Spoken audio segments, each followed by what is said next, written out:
If you're looking for a USB hub that has it all, this is the one you definitely should look at. Now this is by ACASIS, Isaac. Well, I don't know how you pronounce it, but it's their 10-in-1. And they actually went ahead and sent one out for us to take a look at and review.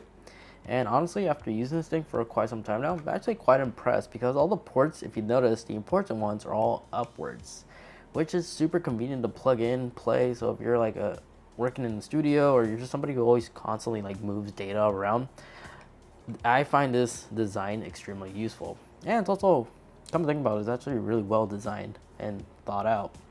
Because all the other ports like the HDMI and the Ethernet port, which by the way, this HDMI port does support 4K up to 60 FPS. It's only output though, it doesn't go in. And on the other side, unlike some other USB hubs that actually require, that has all this, because this is also a SSD enclosure. I'll talk more about that in a little bit.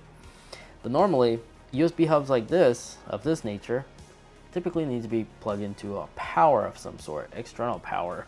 This one doesn't need to do that. This one actually could take power from the device to power this thing on, and vice versa. It can support 100 watts, so if you have the latest MacBook Pro with the 100-watt power adapter, it's fully compatible. Now this does come a variety, well, 3 different color choices to choose from. You have this black color, this one, which is supposed to mimic the space gray, but comparing it against my M1 MacBook Pro, this is the 14, so it has the Ultra. Doesn't really resemble the body that close, but they do have the traditional silver. There is also a black one, which looks like the midnight color of the new MacBook Air, so those two may pair really nicely. Now, with something of this caliber, you may be thinking, this is going to cost me an arm and a leg. And to my surprise, after doing research, like seeing how much this thing retails for, it's okay. It actually sells for, you can find this for $100 all the way up to $120 on their website. But you can't find this on Amazon's website. Just unfortunately, they're all currently unavailable. Hopefully in the near future they restock. Now, the enclosure section, this part just simply pops up. And if you look closely, yes, this is actually the heatsink for the M.2 SSD, which is quite nice. Again, this thing is actually well thought out. Another thing I almost forgot to mention down here is little grips, so you can actually place this on a flat surface. This is what I mean. You could easily like swap between like USB ports, USB-C. Like you constantly like put stuff in it, and it's not going to move anywhere like other USB hubs that I've used in the past. So the compatible M.2 SSDs are basically these sizes.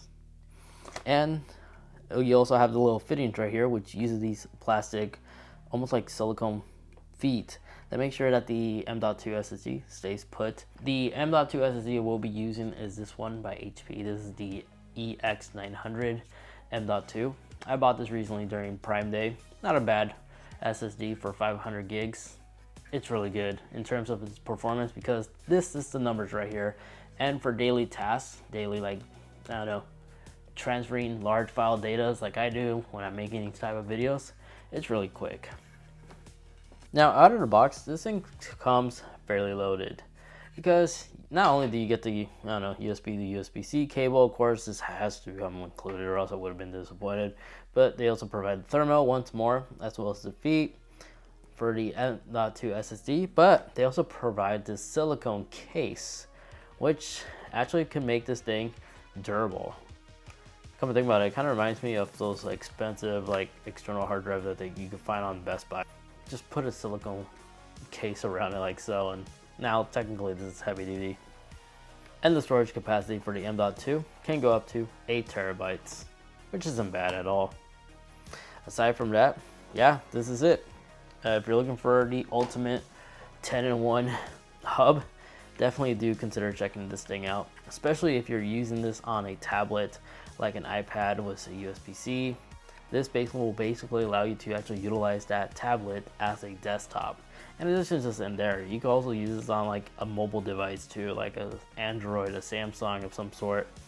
You could basically, yeah, you have full access to all the important ports and convert that device into a desktop by giving it some desktop functionalities whenever you're working on the go.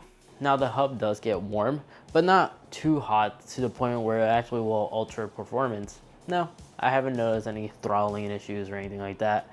It runs really well. Again, it's due to the fact that I think this entire body is the heat shield itself for the M.2 SSD, which is quite nice. It's just something I want to quickly highlight. But this is totally normal, especially after watching a couple of videos, reading a couple of reviews and such. They also share the similar experience that it gets warm, but not unnecessarily hot. Aside from that, there you guys have it. I'll be sure to include links to where you can find this hub in the video description down below, including the Amazon store page. So everything literally is a click away. If you'd like to watch more, check out this video over here. That is an accessory guide video to all the accessories that I use to this very day on my iPad Pro. And the video over there, that is also an accessory video, but this one is for the M1 Mac Mini, where I cover similar accessories in those videos. Aside from that, thank you so much for watching. Take care, and I'll catch you all in the next one. See ya.